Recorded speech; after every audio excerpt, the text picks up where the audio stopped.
Thanks for joining us. I'm Douglas Scherer, and this is Voices of the Cliff, Program 1.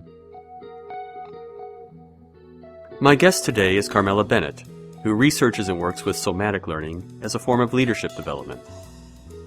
Somatic learning focuses on a leader's whole self through body movement, and is used in individual leadership development, as well with groups, to enhance group work and communication.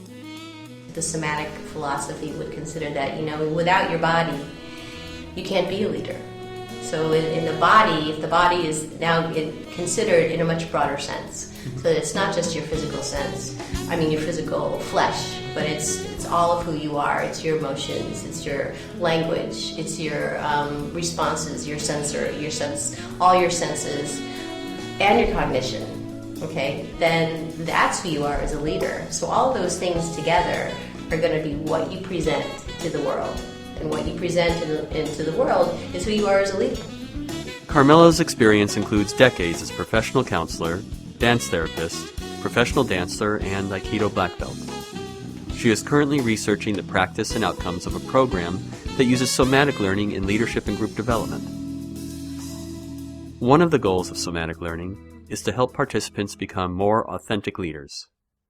I asked Carmela to discuss the connection between body work and authentic leadership.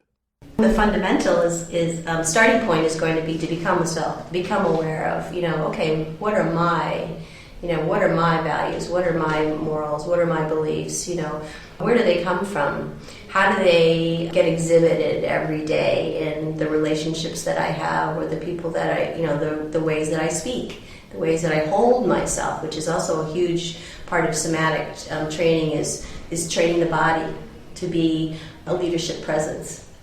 So, authentic leadership, I always think of authentic leadership as an authentic leader is somebody that is really aligned, is very well aligned with who they are, so that when they're in the boardroom or they're with their family or whoever they're with, they're aligned with, what they believe in, and they are also able to act and speak that way. That's what my interpretation of authentic leadership is. So in a somatic sense, to be able to understand, to build that from the body out, from the body.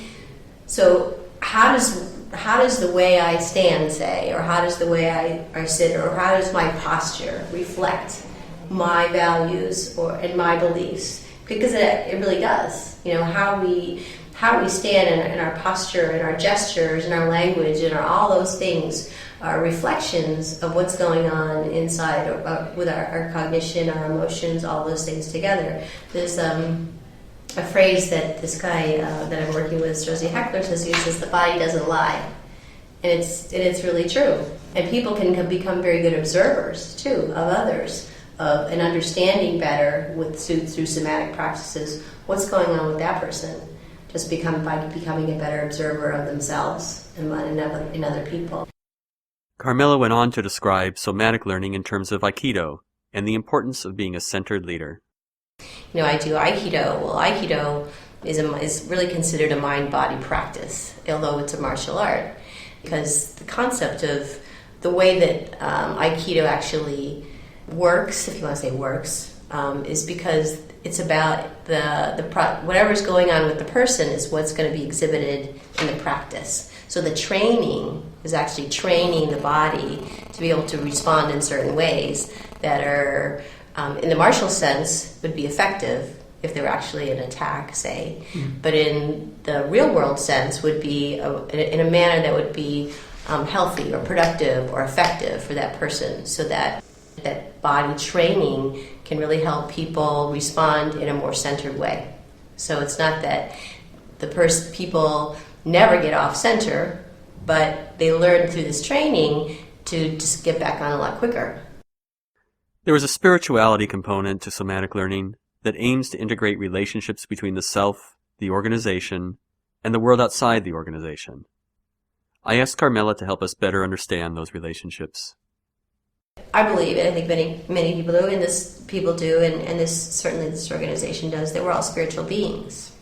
So to leave the spiritual component out is also sort of breaking that system apart. You can't really break it apart, and when people have a better sense of, you could call spirituality also it's not, I think it's more broadly defined too. It's not just, it's religion, but it's beliefs.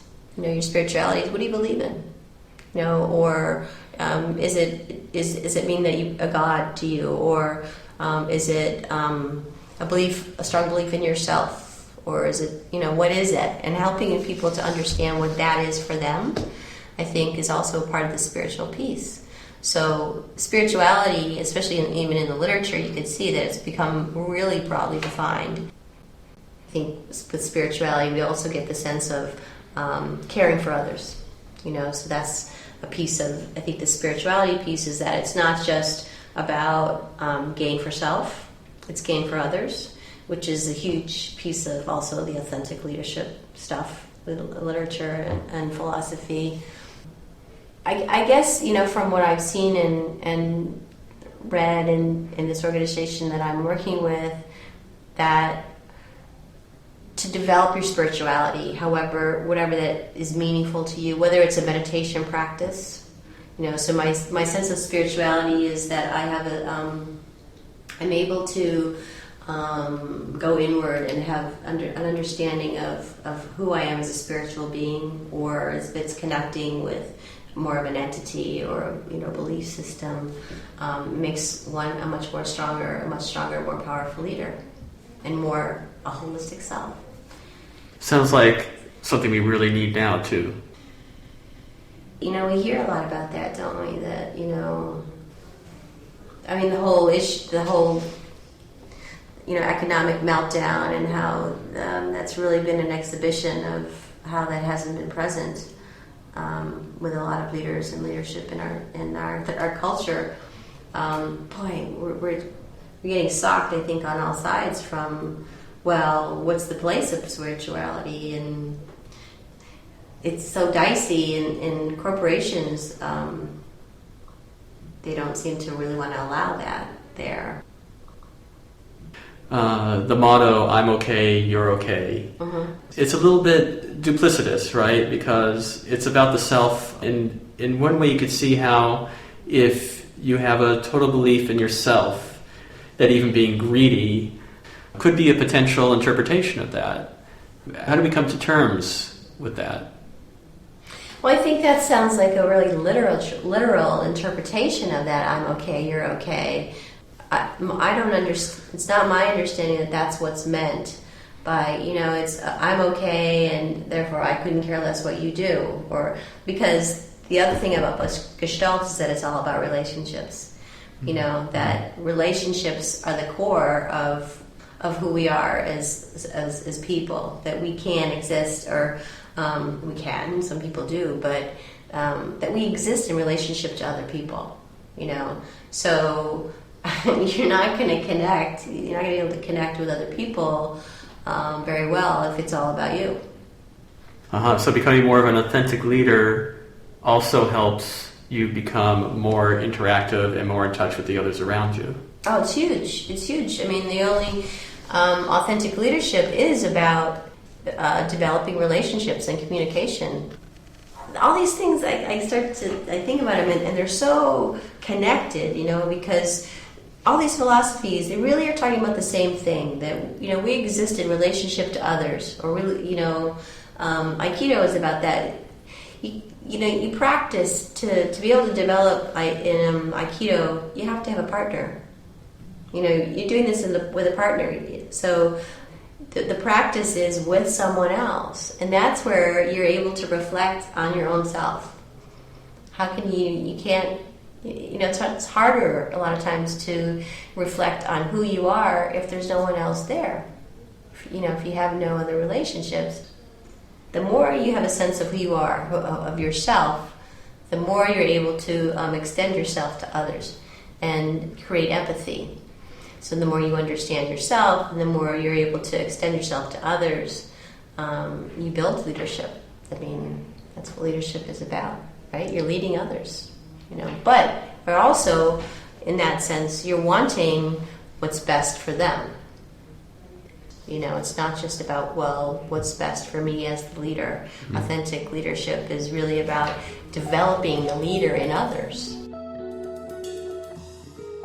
The questions that you asked me bring up for me the concept that, this is all interrelated, all these different philosophies, and they may be coming from philosophy or religion or leadership, but the tenets are the same. It's about relationships to others. It's about relationship to self. The way that we develop them can be different. What I'm doing is I'm developing that from a somatic sense, which is a very fundamental way to develop this. How many workshops and conferences and things that go on that talk about, developing yourself? Tons. There's tons of it. But to me, why I think this is so powerful is because it starts from who you are not as a physical being, which incorporates all this other stuff. You can find Carmela's contact information along with additional links about somatic learning at our website, voicesofthecliff.com, where you can also leave comments and learn more about the composer of the theme music, Brad Rebuchin. I'm Douglas Scherer, and I welcome you to listen to the next edition of Voices of the Cliff, which will be available next month.